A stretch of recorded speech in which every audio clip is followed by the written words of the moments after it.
If you are continuously improving yourself, you will always become a better version of yourself because you are working on yourself. But how can you improve another person? You are trying to become another person every day. You will always become fake, a better fake every day. Because you have a set of fingerprints and toe prints that no one else has. If you succeed in becoming just a copy of another person, then you are saying that that was a mistake. When the gods send a blind man to the battle, the blindness is already accounted for. Therefore, you are supposed to win as the blind men do. I wrote a book entitled Human GPS, God's Perfect Script, The Fulfillment of Your Why. It's a quick read, and it gives you the ability to begin to look at yourself from a different perspective.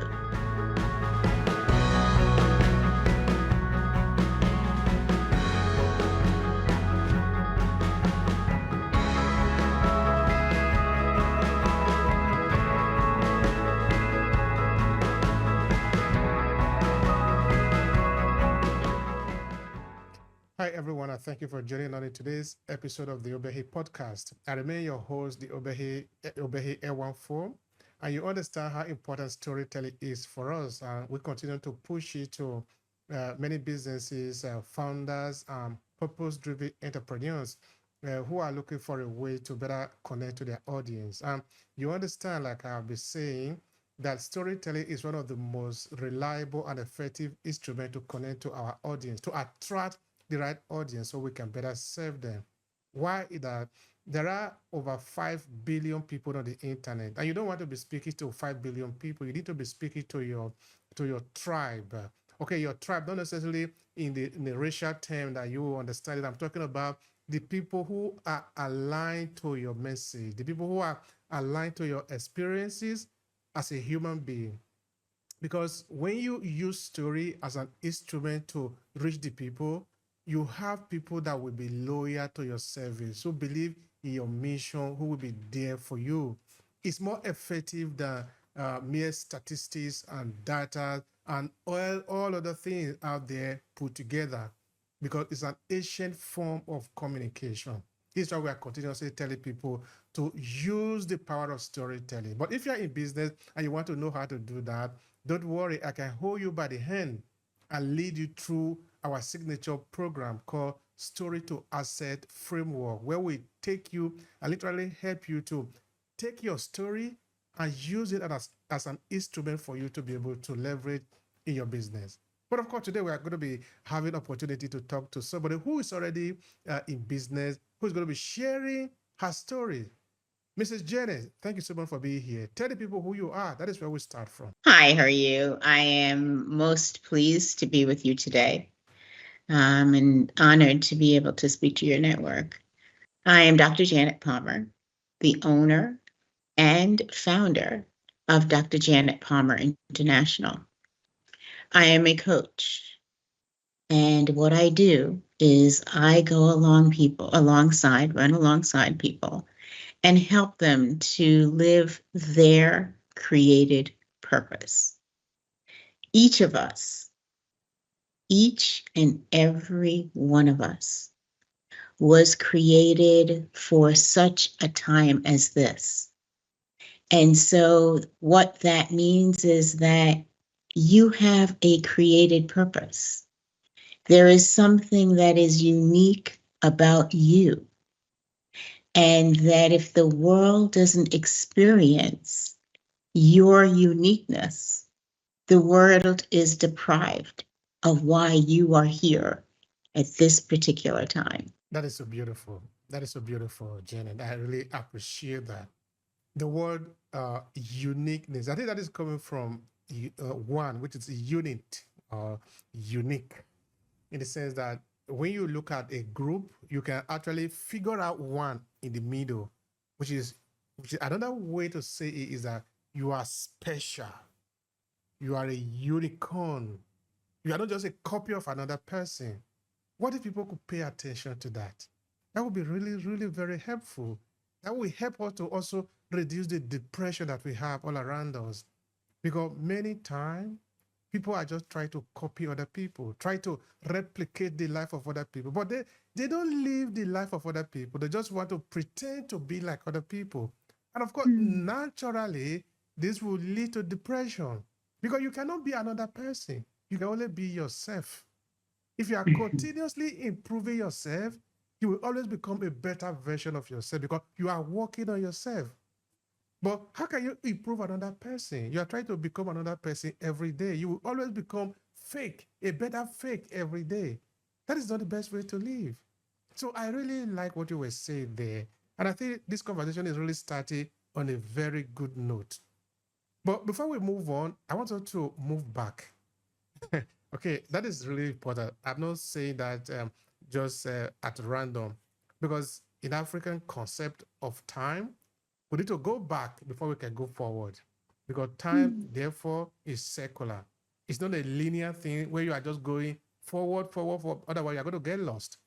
You need to go Mm. back because even though you are going forward, you're going to go back again and you come again. All right. That is by the way. Now, going back to the origin, you, Janet, tell me a bit about yourself. You are a young girl now. What do you want us to remember about you? What do you want us to learn about you and the world you are part of as a young adolescent? I clocked into a phenomenal family.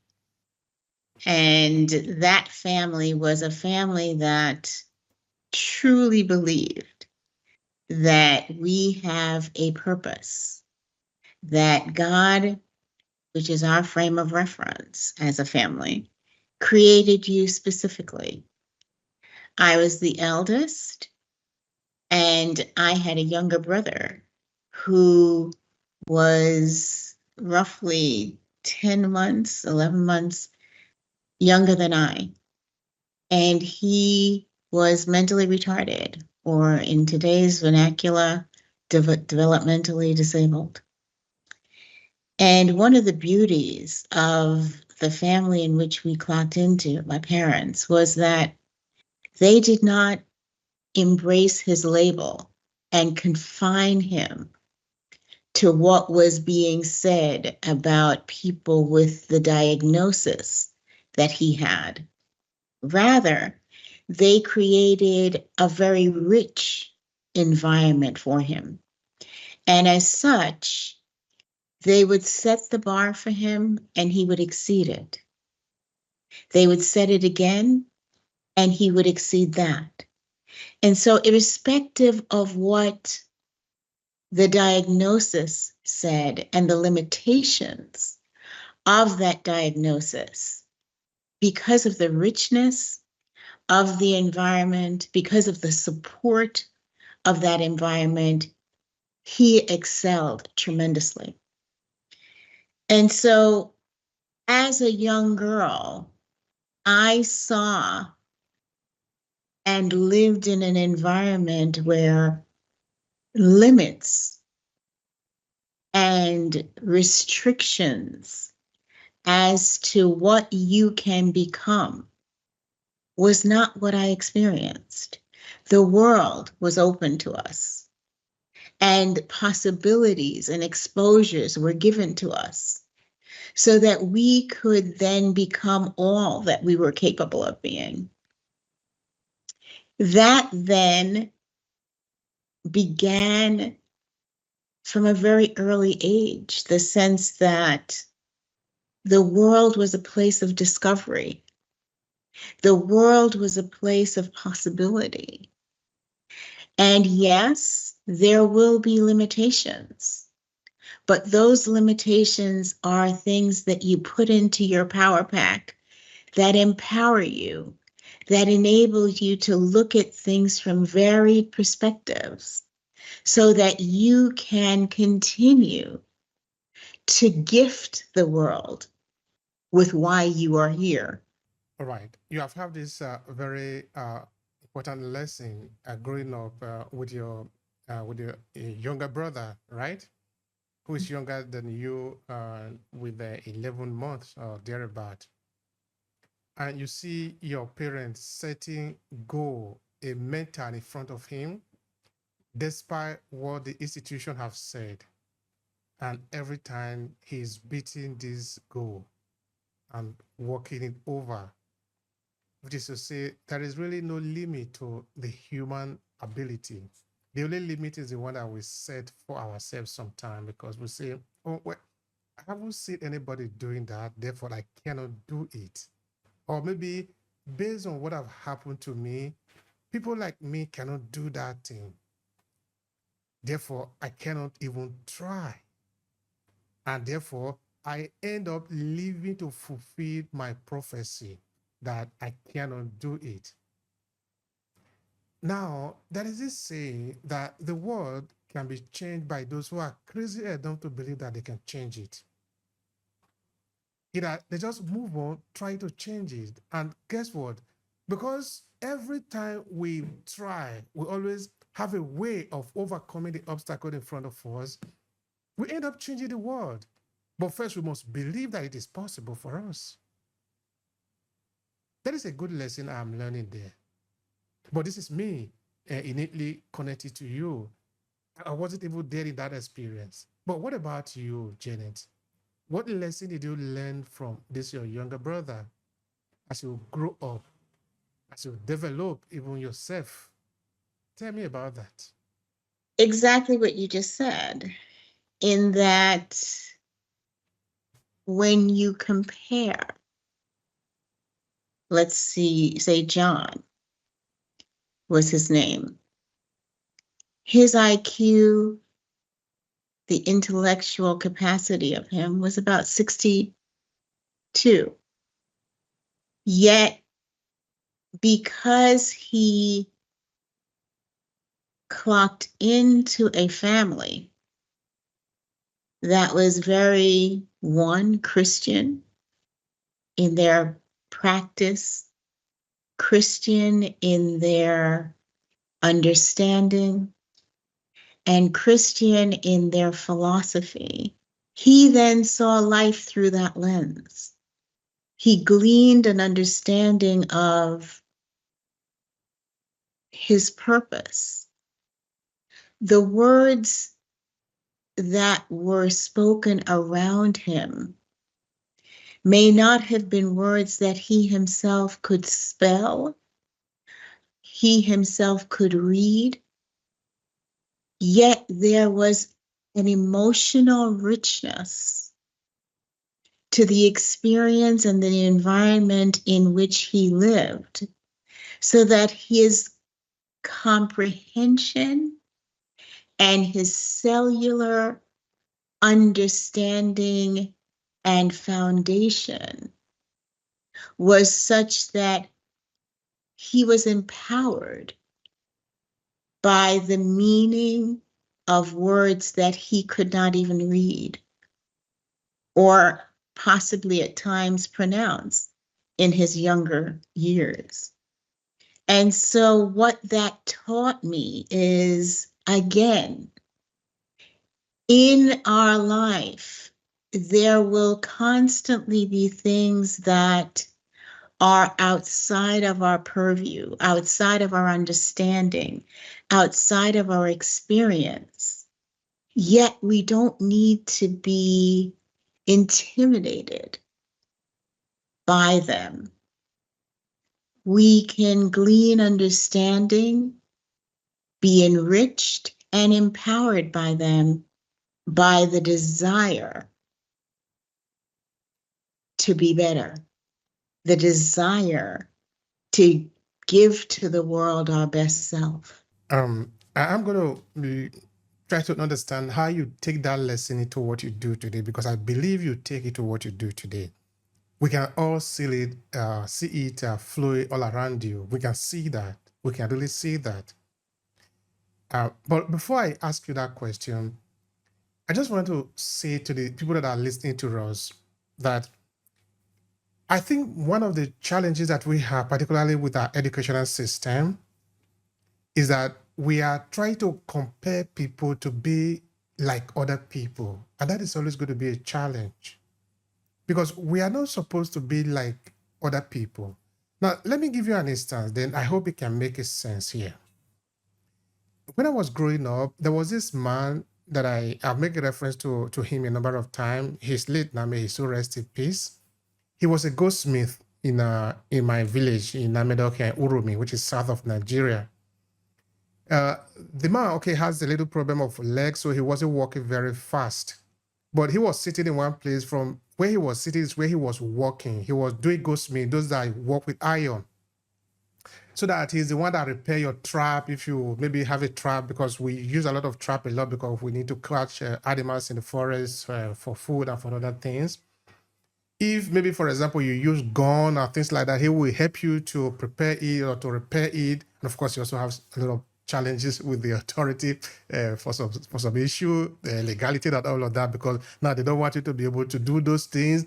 Anyway, that is a different argument. He prepare your knife and the rest of that.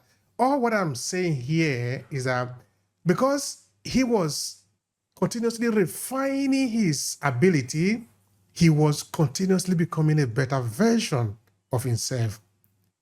Of course, this is a person who couldn't go, he couldn't walk that much. He couldn't, because he was having problem. But he looked for a way to translate his problem into opportunity. We call him Ojogun, in the sense that, okay, Ojo is a, okay, I don't want to go also the linguistics of that, no? Because there are many, all these have their significance, but I don't want to go beyond the concept or that way we are talking now. But what I just want to point out there is that we are not supposed to be like other people. We're supposed to be who we are. I believe that when a child is born, it's a full package. It comes with everything that is needed to be able to exist and navigate this experience that we call life. But because sometimes we don't know enough, or because sometimes, even though sometimes we might know, but we are scared. We don't want this individual to be different. We try to make him or her to be like. And that process of be like, he or she loses the originality. Okay, what I'm saying in essence is that seeing is not only through the eyes. You can also see even without your eyes in front of you. In the sense that there are many other things that we are able to do by just perceiving things around us. Have you seen that people that are blind are able to tell you that somebody is approaching? But for you that can see, sometimes by the time you close your eye, you might not be able to use those senses very well. But those senses are in you. Because you haven't developed them, they will not serve you well. What about the sense of smell? How do you think, there are this ancient Chinese idea that maybe when an army is marching towards you, you just need to put your ear on the ground. The ground will tell you something is happening because you can feel it. You are reading it. There is no, what do you call it now these days? You have the military installation that are helping you to understand what the opponent is doing. They're able to read it and tell you this is, but then there was all this were not there, but people were able to know. If you read the book, The Art of War, for example, he tells you, watch the birds. If the birds are all tranquil, they're in one place, it tells you that there is no army there. Because if there is army there, the bird will know and they will fly away. You are therefore augmenting your strength through the power of nature. What about the animals sometimes that notice first when earthquake is about to happen, when a volcano is about to happen? They are sending a signal to us so that we are all tapping into this universal consciousness.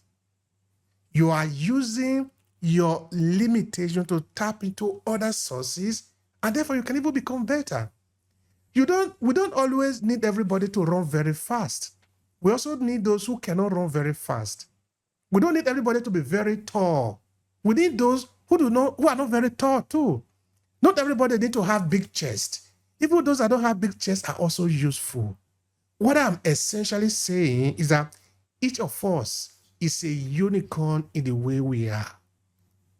We need to develop what we are, the package that we came to this world with, so that we can see value in who we are, just the way we are. Of course, sometimes there can be challenges in that, okay, maybe you are not able to talk, but it doesn't mean you are useless.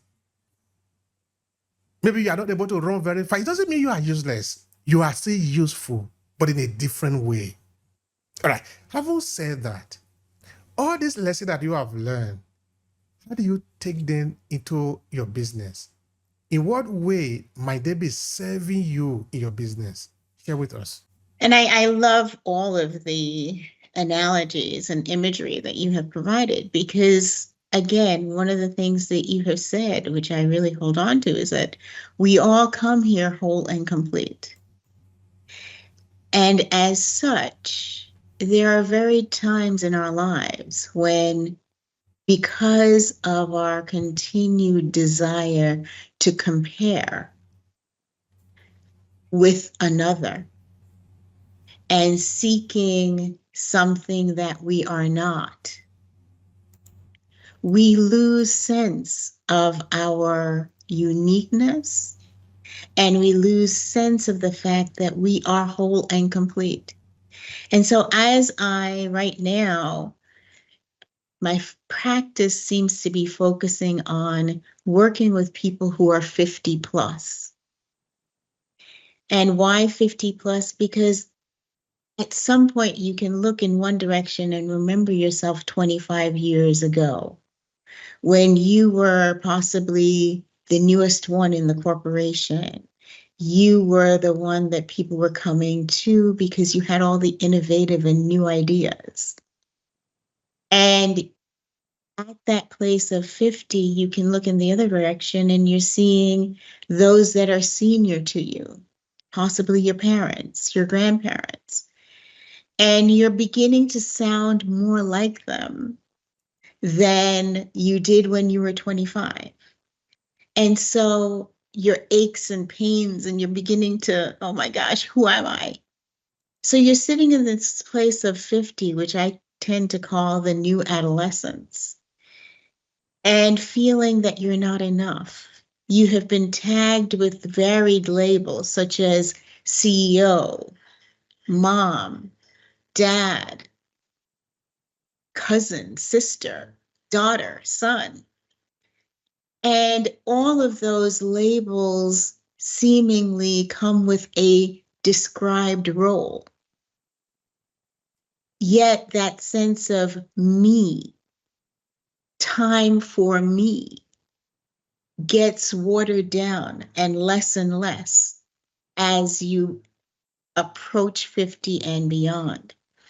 And so you're seated in a place where, oh my gosh, 25 years has gone and I don't even know who I am. Who am I? What's important to me? What is my purpose?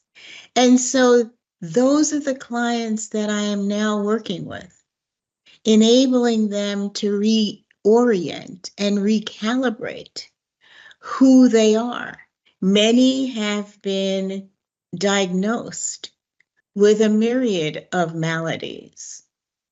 And that then now becomes a new label or a new tag that is attached to them. So how do they find out who they are? And one of the things I come back to is you are fearfully and wonderfully made. And how do I know that? Because you have a set of fingerprints and toe prints that no one else has. That is an indication that you are unique. If one hair follicle or one strand of hair gets dropped on the ground, someone picks that up, that one strand of hair, and takes it into a laboratory. That strand of hair connects you to having been there.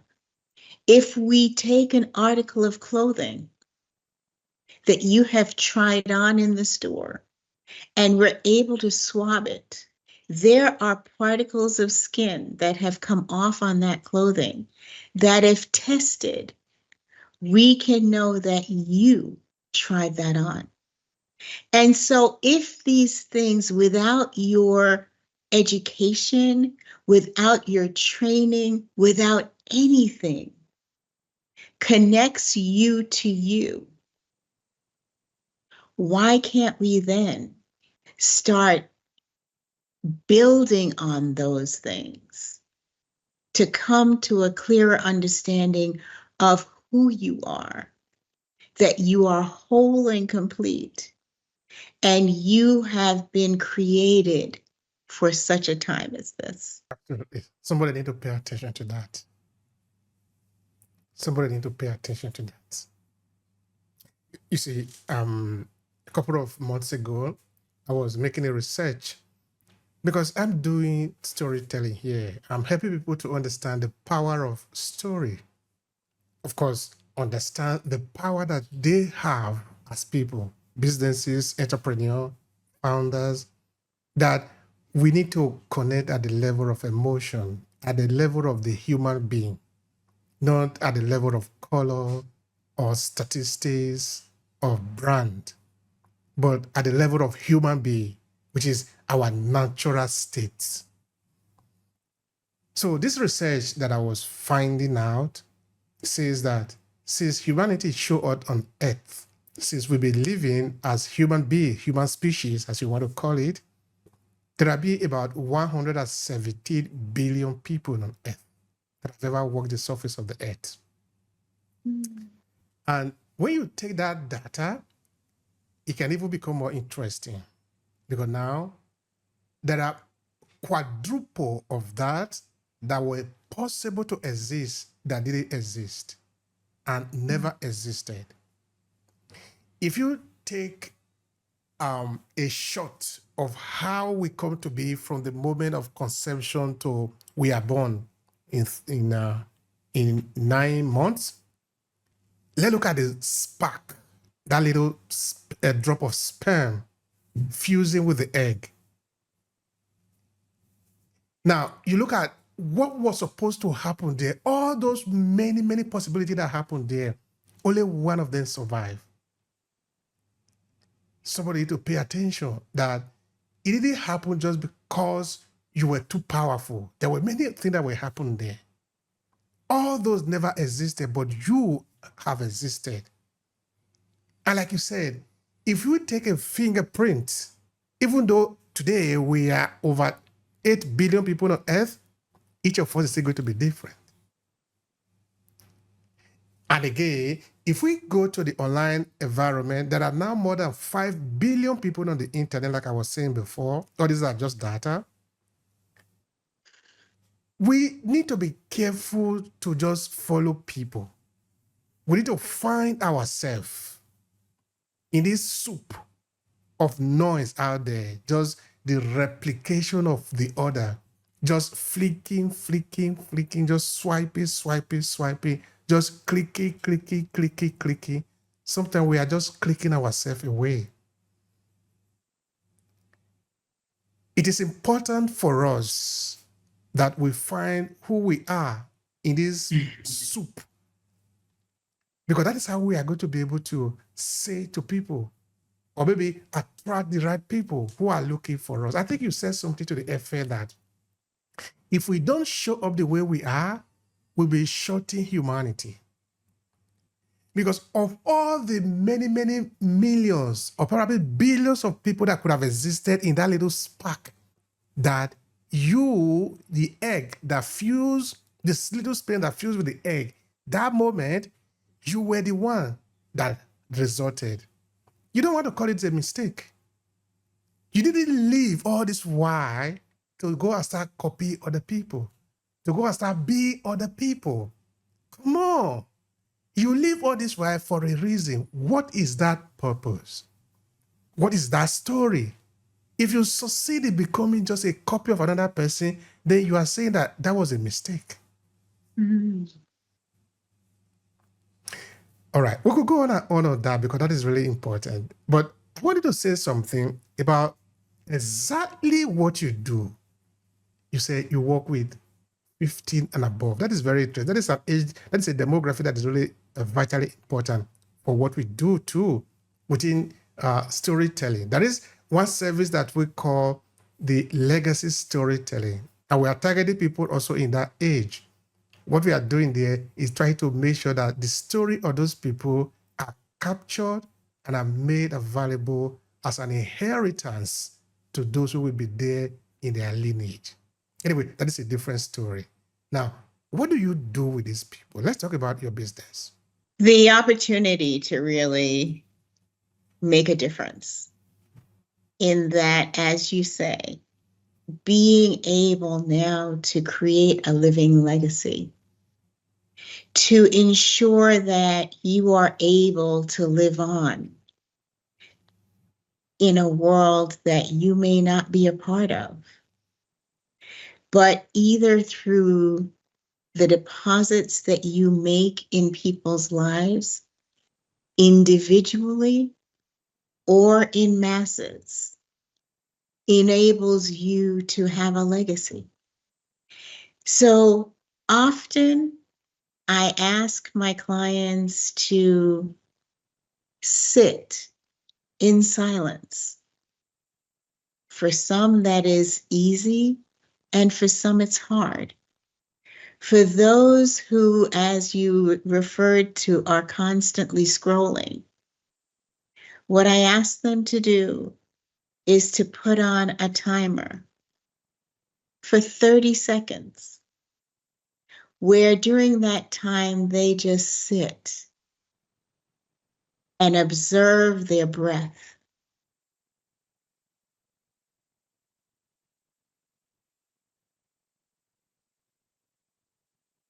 Inhale, exhale, and then play a game. Hold it. See how long you can hold it. Release it. See how long you can release it for. And begin to look at the physiological changes that happen as they do that. And so we build on the ability to become attuned to who you are. I ask them to stick their toe in water and see if they do it gently, what kind of ripples does it make? If you do it quickly, what kind of ripples does it make? And again, realizing the impact that you have on that body of water. And so it's a building of awareness, a building of understanding how impactful you are to the world. Your ability, if you're shopping in a supermarket, to say to somebody, I'll pay for that for you. That is an unexpected gift. And how that gift impacts you, yes, but how it impacts the person for whom you have gifted. And so there are a myriad of strategies that I use with my clients, dependent on where they are, dependent on their level of understanding and their sense of comfort with who they are and how they're impacting the world. Then we look at the things that they enjoy, because usually at 50, you're not really focused on yourself. You're so busy giving and giving and giving that you don't realize how you can give to yourself. So when they're in the shower, I tell them to, lather up some extra moments. Just that sense of touching and that sense of cleansing and that process of cleansing yourself on a daily basis, rather than just making it automatic. Be very purposeful about what you're doing and why you're doing it. Go out and select different fragrances of soaps, different fragrances of lotions, or create your own shea butter mixture or whatever it is. But be involved in your whole process. Be involved in the self-care. Make an effort in the foods that you're going to gift yourself with. How can you try different seasonings? How can you try different ways of preparing it? If you usually saute it or make a stew, try doing something different. So these are all ways in which people who feel that they're not enough, people who are not sure of their purpose, that is how we go through on a very preliminary basis, reconnecting themselves with themselves. Hmm. That is powerful. That is powerful. Now, tell me about the change. What do you want to happen because of this thing that you are doing? When you do this for your client, for the people that you are serving, what usually change? What kind of change are you looking for? The things that they experience is that they never realized how much they had taken themselves for granted. They never realized how their entire life has been on autopilot. They have just gotten up and gone through routine after routine after routine, taking things for granted. And when we are able to just take one thing, and begin to be mindful, begin to be purposeful, begin to make it a mind-body experience, how much their perspective on life and their perspective and understanding of their why becomes more in focus. Thank you so much for that. I really enjoyed hearing that, particularly looking at the demographic that you are working with or you are serving, which is 50 years and above. That is an interesting story. But tell me something. Why are you doing this? I'm trying to understand what is your personal motivation. Why are you doing this kind of work for this kind of people? Number one, because as I aged, I've been in practice for quite a long time. And as I've aged, I have worked with people who have evolved as I evolved chronologically. And as I hear their story about their feeling less than and their feeling disoriented, I tapped into the fact that I too, because of many events in my life, have had to make adjustments. I too had to sit in the seat with counselors and coaches in varying points of my life. As I, even though I knew and came in knowing my created purpose, there was a recalibration that was needed. I was diagnosed with cancer. That was a massive pause, an unexpected occurrence in my life.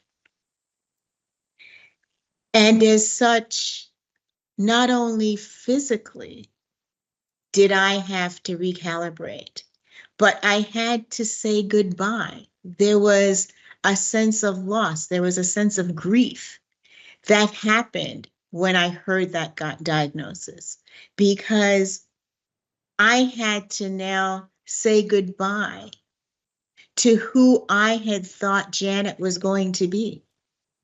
Because in my purview of my life, as I had known it prior to diagnosis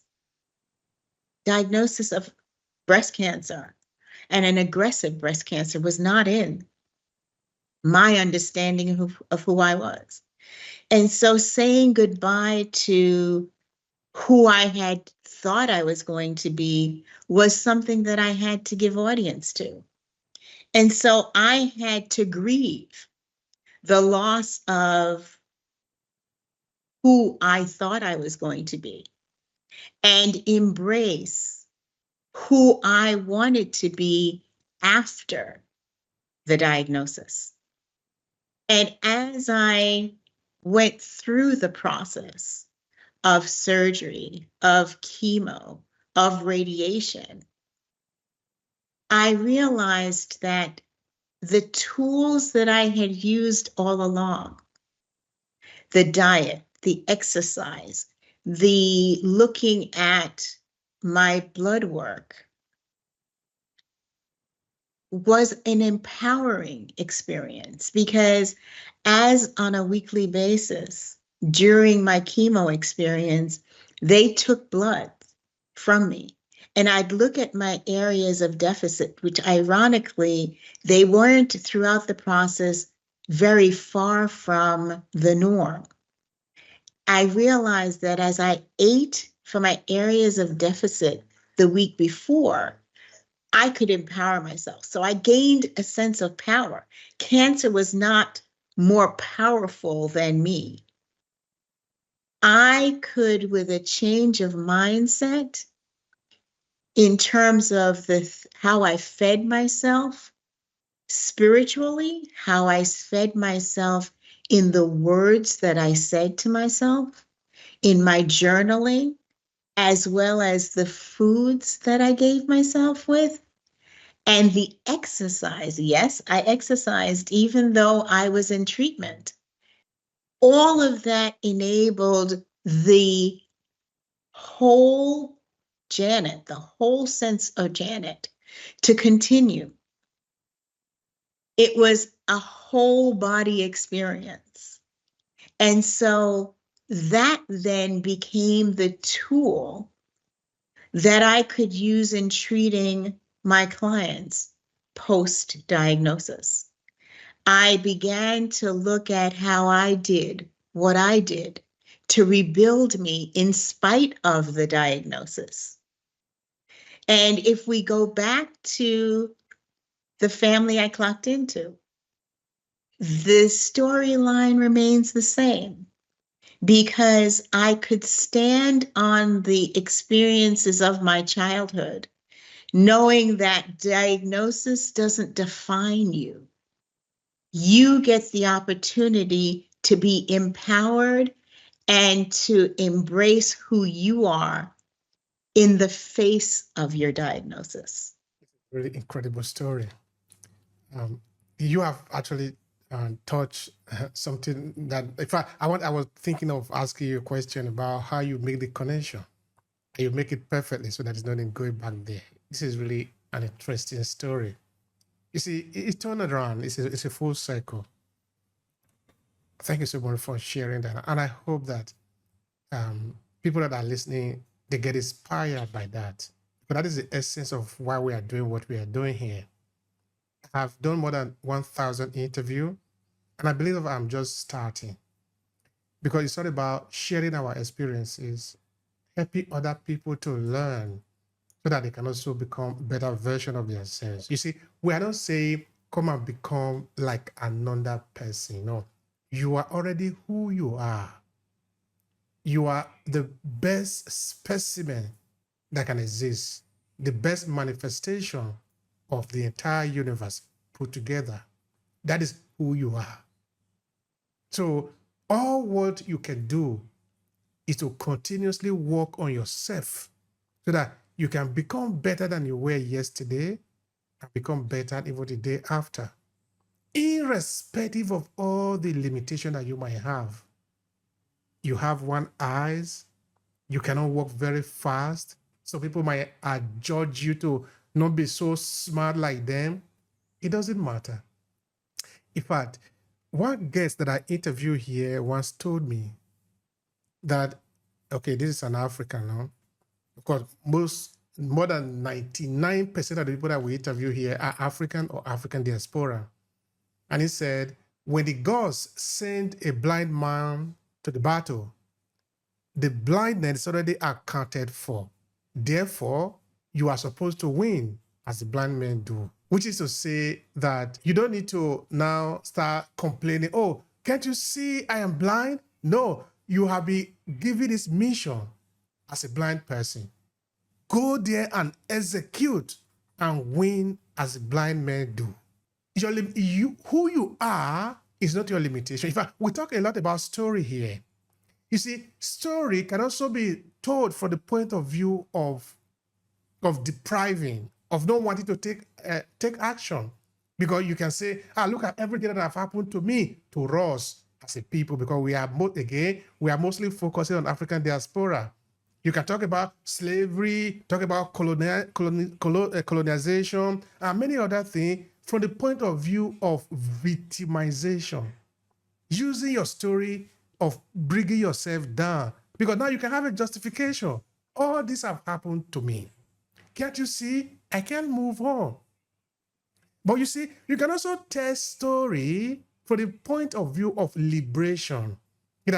Despite everything that have happened, can't you see I have a reason to overcome this? I need to move on. Because all this have happened to me, to my people, to us. Therefore, it is a reason for us to change. It's a reason for us to work together. It's a reason for us not to accept this idea that we cannot overcome. So storytelling for the purpose of liberation is what we are here for. That you take your experiences and you transform it as a liberating tool for yourself. You see, Dr. Janet, the demographic that you are working with is particularly important. I have a curiosity. Yes, I have a curiosity. What do you hear them talk about in terms of flashback, when they think back to their journey, their experiences? What do you hear them say? Is it regret? Is it, I wish I know? Is it celebration? Is it challenges? Is it defeat? What do you hear them say more in terms of the conversation that you are hearing or you are having with them? It's all of the above. The lens through which many of us and all of us look through life as we age is a sense of either being in your younger years, from 0 to 5 and probably 0 to 20, being ridiculed, some of them, being disabled, feeling that they're not enough, growing up in an impoverished environment, any myriad of things.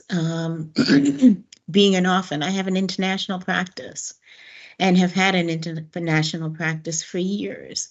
And so the stories of abandonment, the stories of abuse, the stories of impoverishment, the stories are endless because it's the human experience. Yet there are times when you hear, irrespective of the difficulty, you hear that they experienced one sometimes fleeting experience.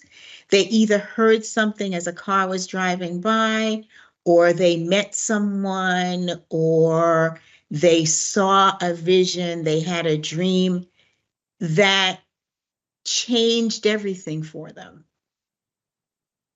Be it someone who saw them when they felt invisible, be it someone who reached out and helped them when they fell. That experience often began a change, began the ability for them to see themselves differently than their circumstances defined them as being. And so often I'm able to build on that experience, irrespective of how long ago it was or how recent it was. For some of them, I am the first person that has seen them through a different lens and has enabled, during our encounter together, for them to be revealed to themselves. And that ability to be revealed to themselves, whether it's happening in their space with me or has happened somewhere else, that can be built upon. I wrote a book entitled Human GPS, God's Perfect Script, The Fulfillment of Your Why. It's a quick read. It's available on Amazon. You can Google it, Human GPS by Janet Palmer. And it gives you the ability to begin to look at yourself from a different perspective. And for those that are interested in working with me, I have an international practice. And so I work with people all over the world. It's janetpalmer.com. That's Janet, JANET, PALMER.com. We can explore together your why, your created purpose. We'll have fun together. Yet you will be empowered to gift the world with your greatness. Because the mere fact that you're able to hear me right now means that you have a gift that the world is waiting for. Thank you so much for that. But that is where I wanted to take the conversation to ask you, how can people find you? And of course, you didn't make mention of the fact that they can actually reach you on your website. And since we are still here, let's try to see if we can find this website. Why not? Let's try to see if we can find this website. Okay, I think we found it. So yeah, so people can definitely come around to see the people that you are working with, right? So we see a lot of interesting thing going on here. Now, what is happening here? Tell us something about this particular picture. We're talking about story, right? So tell us what is happening in that picture. I love taking pictures. And so several times during the year, I will do a photo shoot. That happens to be in Washington, D.C., in the United States. There are some pictures that I have taken in South Africa, in Joburg.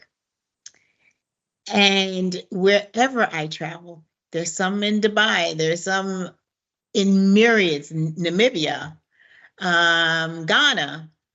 So wherever I am, I make sure that I do a photo shoot and enjoy the environment, because I love visiting places where my clients are. Many of them don't even know that I'm in their continent, yet it's fun because I get to experience from an environmental perspective what makes them, what gives them joy. And sometimes I even get to get them to visit places in their own country that they have never visited. So it's a lot of fun. Enjoying, I'm a very playful 60-plus-year-old, closer to being 70 than anything else. But I love adventure. I go bungee jumping, I go skydiving, I do a myriad of things, whitewater rafting, hot air ballooning. So I love adventure. And what that does for me is catapult me to the next. It enables me to engage with nature. It enables me to understand at 65, at 60, at 40, What does it feel like jumping out of a high point and feeling the air and the pressure on my body, on my skin? I do jet skiing. What does it feel like going so many miles an hour and having the water spray? What does that do to my skin? How do I feel? So putting myself in experiences that sometimes I'm not in control of is a wonderful opportunity to connect me with the person that I will serve next, Right. bringing Talking a about sense of spontaneity and excitement. Sorry. no, I mean talking about service. Now let's show your website. Uh, Tell me a bit about just sort of run through some of the services that you have there that people can benefit from since we are showing there the website. Yeah, definitely life coaching, enabling you to navigate the issues in life that you are going through. Sometimes it's, what do I do now that I'm going to be 50? How do I prepare myself for my next after retirement? Sometimes there are, how do I deal with my body? Wellness training. What are some things that I can do to prepare myself as I age? How do I exercise? How do I eat? I'm not a nutritionist, but what I can tell you is I can enable you to ensure that it's a mind-body experience. I try to incorporate the fact that we are whole and complete. And we don't just concentrate on, let's say, women are concerned about their skin and their face and so on. We have to take care of our entire body. I help with time management, how to choreograph your 24 hours in the day so that you are gifting to others, gifting to the world, but most and foremost, gifting to yourself. I do mentorship, helping people who are interested in becoming coaches. I help them through that process as well. And of course, as you're seeing now, retirement. How do you prepare for retirement? So many people, after they leave their 9 to 5, they die. And because they don't have a sense of purpose, they don't have a sense of what can I do next? How can I impact the world going forward? So we do retirement transition coaching. All right. Thank you so much for that. I think all the information are clear and in front of the person who should take action, and they really should take action because all these, like I often say here in the Obehi podcast, is that the information have been brought to your doorstep. What you do with this from that moment on is up to you. We can't take the decision for you. We bring you the valuable information, and whatever you do with it is your responsibility. But we want you to take action because until you take action, nothing is going to change. So, Dr. Janet, thank you so much for this sharing. I don't know if you want to I say deeply what. want to thank you for introducing me to your audience and for the time spent. It has been tremendous fun. I've enjoyed it. And I look forward to serving you and your audience. Thank you so much. I appreciate it, Tanya. That really be a bliss here. Thank you so much.